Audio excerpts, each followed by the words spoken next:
Hola a todos, ¿cómo están el día de hoy? Espero que se encuentren muy bien. Today is our fifth lesson of Introduction to Spanish. Today we're going to learn first about professions. We're going to learn how to convert from masculine to the female form, the professions and the occupations in Spanish. Actually, it's pretty much the same of nationalities, what we did last week, so probably you're going to find it super easy. Then we're going to learn about verbo ser, verb to be in English, okay? So it's really important that you stay until the end of this lesson, okay? Do you remember what I told you when we learned about the personal pronouns? How they are the skeleton of the language and how they will help you to later on be able to conjugate and understand the verbs in Spanish. So today you will see why I told you that. Because today we're going to work again with the personal pronouns because they are linked to every person of the verb. Okay? But now the question is, are you ready? Let's see. Okay, so now we're going to learn about professions. Professions in Spanish are linked to the gender of the person. It's pretty much the same, basically the same, of what we learned with nationalities last week, okay? And it's actually the same rule. So, for example, let's start with this word, profesor, okay? What is a teacher, okay? So, profesor is the male version of a teacher. How would be the female version? Profesora, okay? So, you swap the O for A, okay? Now, with another case, ingeniero, ingeniera, o cocinero, cocinera, okay? So the same rule, you swap the O for A. Now, with the words or with the professions end up in a consonant, okay? Por ejemplo, doctor. The same rule again, you just add A to convert it into a female, okay? So, doctor, male version, doctora. The same with, for example, escritor, escritora. Okay? So this is like the general rule, you know, with like what end up in a consonant in O and when end up like in another consonant. Like any consonant, you just add A. Okay? But now, of course, there's exceptions to the rule.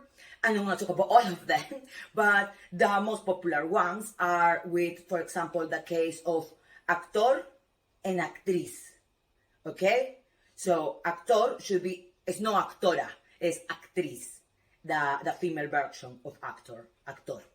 Or in the case of modelo, modelo does not change. It's el modelo, la modelo, yeah? For male or female, will still be modelo, okay?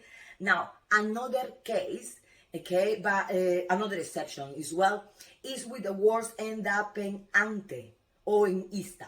Let's start with words end up in ante, okay? And not just for professions, it will be for occupations. For example, in the case of estudiante. It's not estudianta, estudianto. No. It's just estudiante.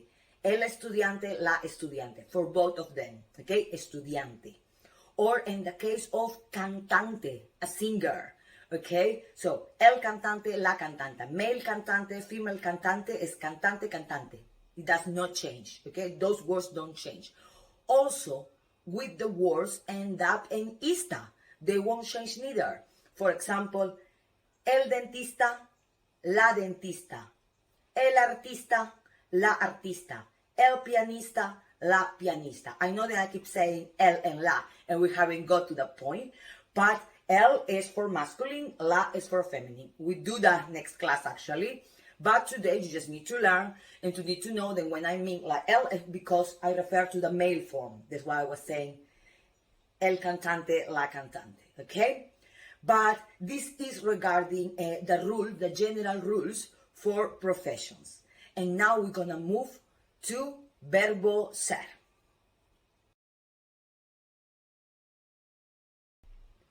Okay, so now we're gonna do verbo ser, to be in English. We're gonna first do the conjugation. We're gonna do the conjugation in singular and in its plural form, and then we're gonna learn some basic uses of this verb. Okay, Just to clarify one thing, in Spanish, the verb to be is actually divided in two, and ser and estar.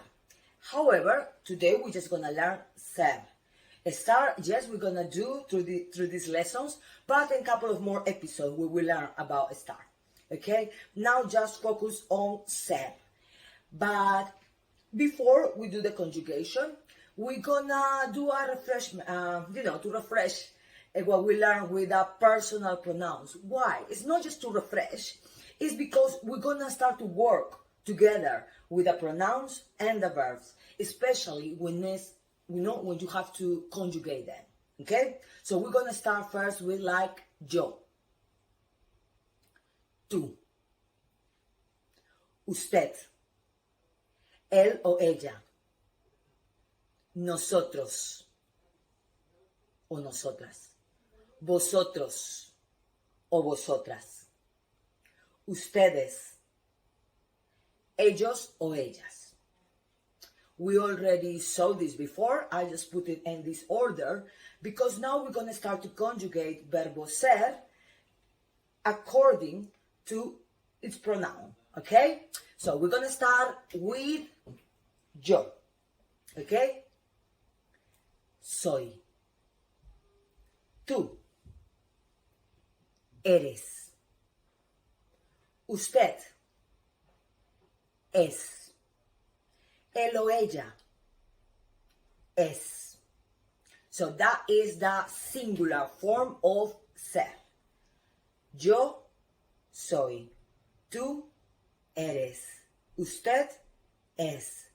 Él o ella es. Now let's go to the plural. Okay? So, nosotros, nosotras, somos. Vosotros o vosotras sois. Ustedes son. Ellos o ellas son. Okay? So repeat again. Okay? So, somos, sois, son. The singular and the plural. Okay? Now, this is the conjugation of verbo ser. Okay? Now, when you're gonna use this verb, when you're gonna use verbo ser, you're gonna use to say your nationality, for example. Okay? So, por ejemplo, yo soy peruana. Okay? Or if I wanted to ask you, we already learned that question. ¿De dónde eres? No? Where are you from? So, tú eres. So, yo soy peruana, tú eres inglés, francés, español. Okay, so tú eres. So, nacionalidad. For nationality is go, verbo ser. Now, for profession, yes, for profession too. What we already learned.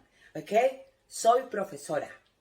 Okay, you can say tú eres ingeniero, ella es actriz. Okay, nosotros somos estudiantes. Wow, we study all life, isn't it? So we always are students of something. Okay, so you see it. We can use it for nationalities, we can use it for profession. Okay, that is one of the main things of verbo ser. Later on, I don't want to confuse you right now, but you will learn that with ser is also used for characteristics, to describe people, okay, to describe the characteristic of a person. For example, okay, I know these are new words, but I will put the subtitles. If I want to describe myself, I would say, yo soy mediana, okay, no soy bajita, no soy alta, soy mediana, okay, yo soy morena, okay, the color of my hair, okay, yo soy, no sé, graciosa. Okay, it's just a description of a person, physical descriptions, and also like if you want to describe their personality. Okay, so that is another important thing of verbo ser, and you can use it also for time and date. Actually, in the next few videos we're gonna learn about the time. So start to get into your brain, then ser is for that, like ¿qué hora es? Okay? So what time is it? So these are one of the basic uses. Obviously, I'm not gonna go through all the stuff that is coming with verbo ser, as you know, we are actually like an introduction to Spanish. But later on, when we learn about estar, maybe we can do by the end of the lessons a little comparison between these two forms of to be. Okay? I do hope then this was helpful for you. I do hope, and I know that it's still new and a lot of information and kind of a short time, but I really hope then you start to get it.